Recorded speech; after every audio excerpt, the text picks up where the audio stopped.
আল্লামা সাঈদী রহমাতুল্লাহ আলাইহিকে রাজাকার বানিয়ে দিল। আমি তাকে আজকে শ্রদ্ধার সঙ্গে স্মরণ করছি। আমি যখন প্রথম জেলে যাই, আমার জন্য কিছু হাদিয়া পাঠালেন আর বললেন যে সবর করেন, ইনশাআল্লাহ আল্লাহ তাআলা আপনার জন্য রাস্তা বের করে দিবেন। আজকে আমি তার জন্য খাস ভাবে দোয়া করছি, আল্লাহ তাআলা যেন তার মাকামকে জান্নাতের আলা মাকামে পরিণত করেন। ওয়াজাআলা আহলাহা শিয়া, এবং সে দেশের অধিবাসীদেরকে, জনগণকে বিভিন্ন দলে বিভক্ত করেছিল। ঠিক একইভাবে এই বাংলাদেশের মুসলিমদেরকে, বাংলাদেশের জনগণকে বিভিন্ন দলে বিভক্ত করে ফেরাউনের মতো রাজত্ব করার জন্য পায়তারা করছিল। যারা একটু বয়স বেশি তাদেরকে রাজাকার, যারা যুবক তাদেরকে জামাত শিবির অথবা জঙ্গিবাদী। আল্লামা সাঈদী রহমাতুল্লাহ আলাইহিকে রাজাকার বানিয়ে দিল।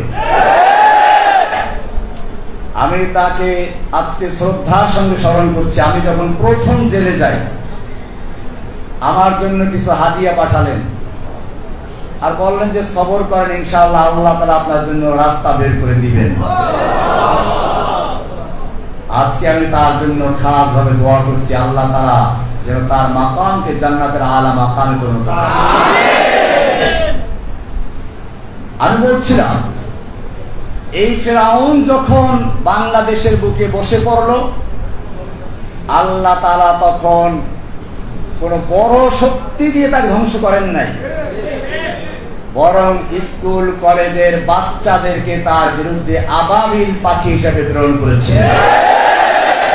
আলাম তারা কাইফা ফাআলা রাব্বুকা বিআসহাবিল ফিল আলাম ইয়াজআল কাইদাহুম ফি তাদলিল। তাদের সব চক্রান্তগুলোকে ব্যর্থ করে দিয়েছেন। وأرسل عليهم طيرا أبابيل, ঝাঁকে ঝাঁকে পাখি প্রেরণ করেছেন। আবাবিল মানে আসলে ঝাঁকে ঝাঁকে, তয়রান তো পাখি জানেন। আল্লাহ রাব্বুল আলামিন এই পাখি পাঠিয়েছেন স্কুল থেকে, পাখি পাঠিয়েছেন কলেজ থেকে, পাখি পাঠিয়েছেন বিশ্ববিদ্যালয় থেকে, পাখি পাঠিয়েছেন মাদ্রাসার থেকে, আলিয়া থেকে, কওমিয়া থেকে, ডান বাম, আলিয়া কওমিয়া, স্কুল কলেজ, এমনকি ইংলিশ মিডিয়ামের ছাত্র পর্যন্ত রাস্তা বের হয়ে এসেছে। এটাই বর্তমান সময়ের তয়রান আবাবিল। আল্লাহ আর একবার দেখালেন